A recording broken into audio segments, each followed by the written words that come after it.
창세기 37장 1절에서 11절 말씀입니다. 어제 살핀 대로 36장에는 에서가 어떻게 가나안을 떠나서 세일산 근처로 옮겨갔는지 자세히 나와 있습니다.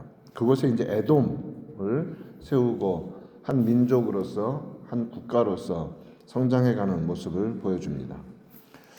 그런데 1절을 보면 37장 1절은 야곱이 가나안 땅, 곧 그의 아버지가 거류하던 땅에 거주하였다 이렇게 되어 있습니다. 거류한다는 것은 정착하는 것이 아니라 나그네로 살아간다는 의미입니다. 아버지가 나그네로 살아가는 땅에 거주하였다. 역시 나그네로 잠시 거주하고 있는 것입니다. 그곳에서 살았다라는 의미죠. 에서는 이처럼 사해 남쪽에 세일산 근처 땅을 차지하고 소유한 것이죠. 거기에 정착하고 세력을 견고하게 넓혀갈 수 있었습니다. 하나님이 약속하신 대로 큰 자든 작은 자든 다 한 민족, 한 국가, 그러니까 두 민족, 두 국가로 세워져 가는 단계에서 에돔이 에서의 그 후손들이 먼저 그렇게 세워져 가는 것을 봅니다. 그런데 야곱은 어떻습니까? 하나님께서 자신과 자기 후손에게 주겠다고 약속된 땅에 있습니다. 그런데 여전히 나그네로 있다는 말입니다. 아브라함에게 하나님은 그 땅을 400년 후에 주시겠다고 말씀을 하셨었죠. 그 말씀대로 야곱은 여전히 아버지 이삭이 거류하던 나그네로 있던 땅에 그 역시도 나그네로 살아가고 있는 것입니다. 아직도 야곱은 오직 하나님의 약속에만 전적으로 의지하며 살아가야 하는 삶의 단계입니다. 그 시간은 하나님께 대한 철저한 신뢰와 믿음으로만 지켜나가야 하는 그러한 시간이었고 그러한 과정들이었습니다. 아브라함, 이삭, 야곱 이들 모두가 똑같죠. 하나님과 그의 약속을 붙들고 살아가는 훈련을 평생토록 자신의 땅으로 주시겠다는 그 약속된 땅에서 나그네로 살아가면서 했던 자들이라는 말입니다. 히브리서 11장 9절과 10절은 정확히 이 사실을 말씀해주고 있습니다. 믿음으로 그가 이방의 땅에 있는 것 같이 약속의 땅에 거류하여, 약속된 땅인데 거류하였다는 말입니다.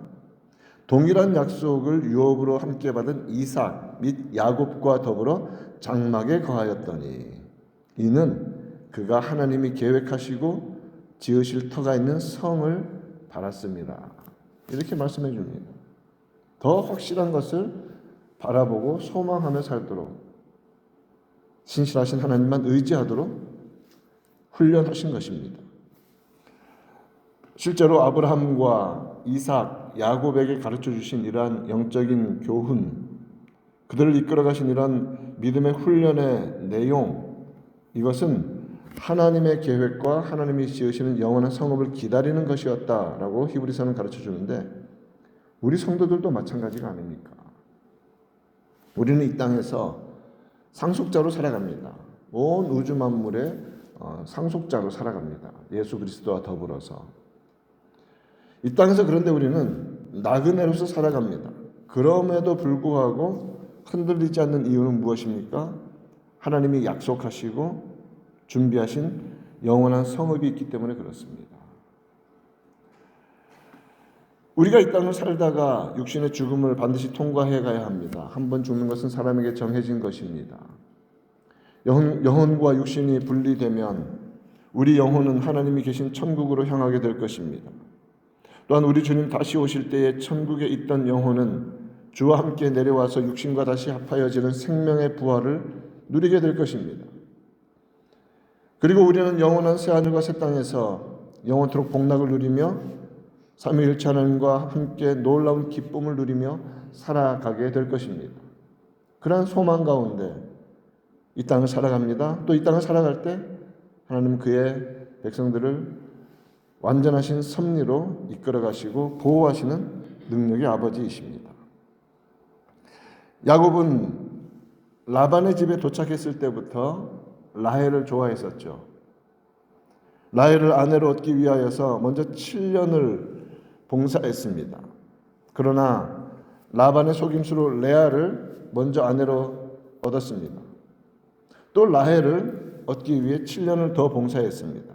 그만큼 레아와 라헬 그리고 빌하와 실바 이 4명의 아내들 중에서 라헬에 대한 마음이 각별했죠.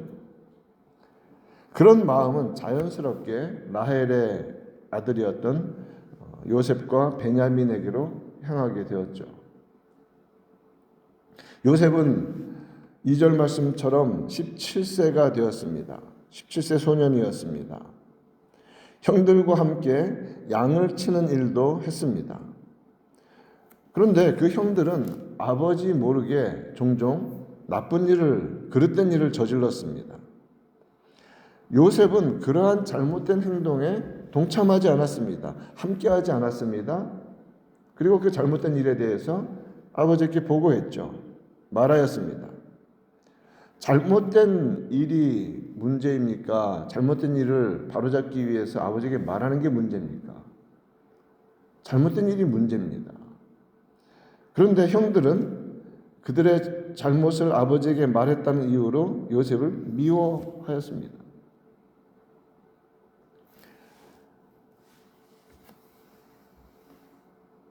또한 그는 더 나아가 요셉은 아까 말한 것처럼 야곱에게 특별한 사랑을 받는 아들이었죠. 야곱이 평생토록 사랑했고 노년에 얻은 아들이었기 때문에 4절 그의 형들이 3절에서 그를 더 사랑함으로 그를 위하여 채색옷을 지었다라고 그렇게 말을 합니다. 채색옷이란 우리식으로 말하면 여러 가지 그 컬러가 들어가 있는 화려한 색상의 옷이라고 쉽게 이해할 수 있는데, 그런데 보면은 같은 단어가 쓸 때 그 원어의 의미에 소매까지 내려오는 긴 속옷이라는 의미가 있다고 합니다. 그런 옷은 아무나 입는 것이 아니라 귀한 신분에 있는 자들만 입었던, 심지어는 왕족이 입었던 옷이라고 그렇게 어떤 학자들은 말하기도 합니다. 그만큼 아무나 입는 옷이 아닌 것을 특별하게 요셉에게 입혔다는 것이죠. 전부는 아니지만 일부 신학자들은 이것이 야곱이 요셉을 장자로 삼아 놓았다는 의미라고 말하기도 하지만 모두가 다 동의하는 것은 아닙니다. 그런데 분명한 것은 어려서부터 요셉은 아버지 야곱에게 형들이 편애라고 확실하게 느낄 만큼 더 사랑을 받은 것은 확실하다는 것입니다. 아버지의 그런 모습으로 인하여서 형들은 더 마음이 미움으로 가득 찼습니다. 4절 말씀, 그의 형들이 아버지가 형들보다 그를 더 사랑함을 보고 그를 미워하였다. 편안하게 말할 수가 없었습니다. 옷으로 말미암아 형들의 미움이 더 자극이 되었습니다.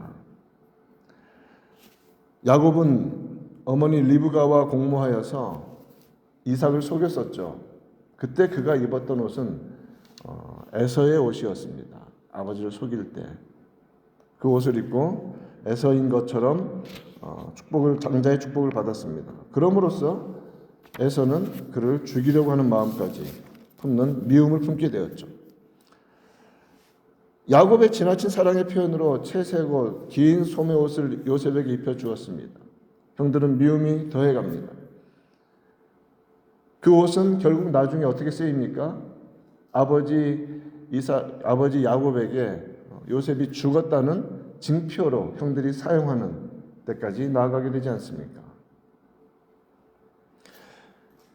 야곱이 요셉을 더 사랑했던 것이 단순히 옷을 입혀준 것이 아니라 성경 전체를 통해 볼 때 어느 부분까지 연결되어 있냐면 야곱이 특별히 하나님의 언약의 말씀에 대해서 요셉에게 더 많이 강조하고 그 17세 때까지 더 언약의 말씀을 훈련을 했던 것을 우리는 성경을 통해서 찾아볼 수 있습니다.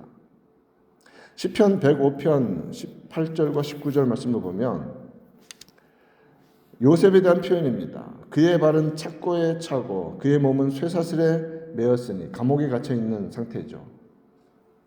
곧 여호와의 말씀이 응할 때까지라 그의 말씀이 그를 단련하였도다라는 말씀이 있습니다. 하나님의 말씀이 그를 단련하였다.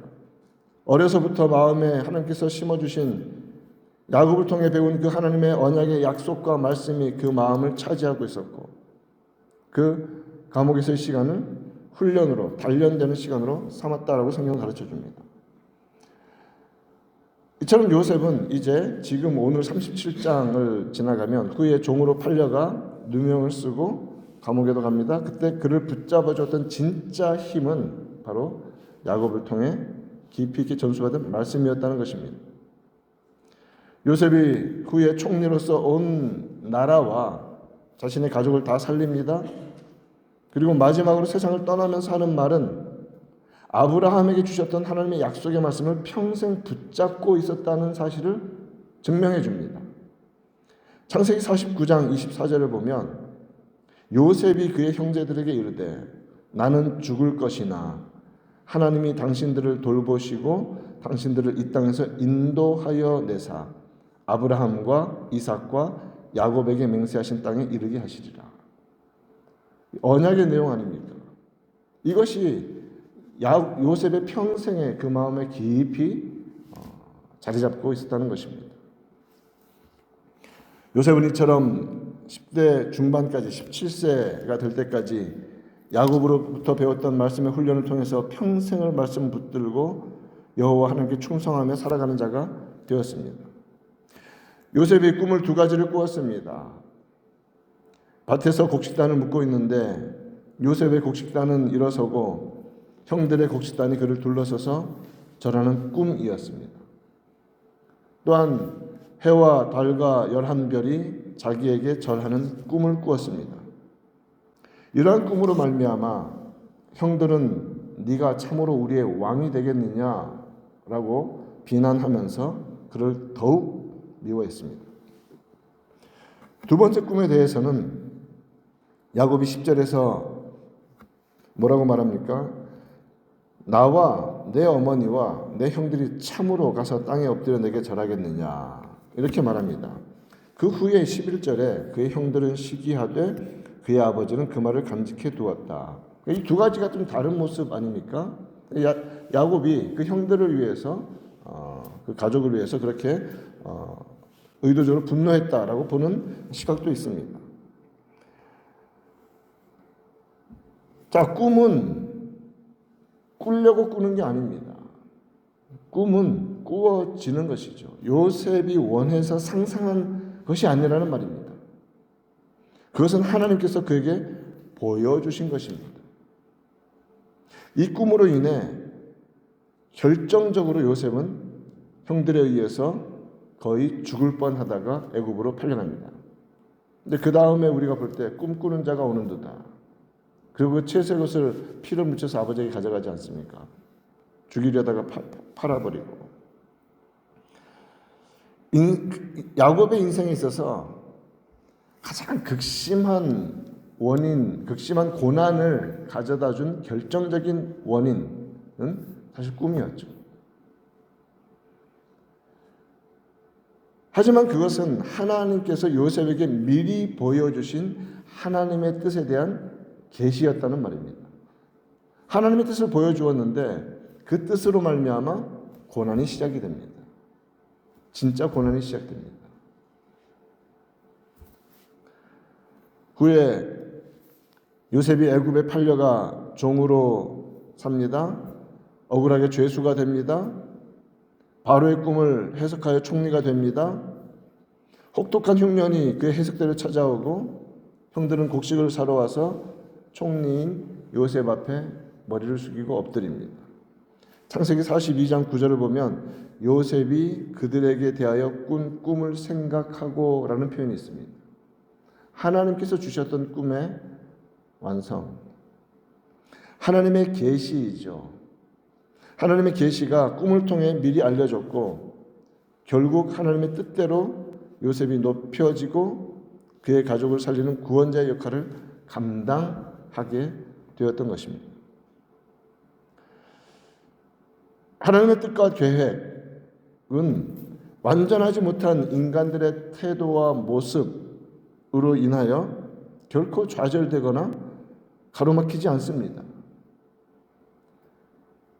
야곱의 모습과 형들의 분노는 오히려 하나님께서 아브라함에게 창세기 15장 13절에서 말씀하셨던 그의 자손들이 이방에서 객이되어 400년 괴롭힘을 받고 그 후에 큰 재물을 가지고 나오리라는 말씀을 이루어 가시는 여러 조각에 불과했다는 말입니다. 이러한 말씀으로 우리의 믿음과 하나님에 대한 소망을 새롭게 하는 이 아침이 되기를 바랍니다. 하나님께서 믿음의 사람들에게 주시는 영원한 상급과 완전한 본향은 말 그대로 완전히 이루어집니다. 하나님의 뜻은 이루어집니다. 그리고 이 땅 가운데 주님께서 약속의 말씀을 통하여 주셨던 하나님의 뜻은 반드시 말씀대로 되어집니다. 하나님의 뜻이기 때문에 여러 가지 섭리의 과정들을 통하여서 그 과정을 통과하지만 하나님은 반드시 이루어 가십니다.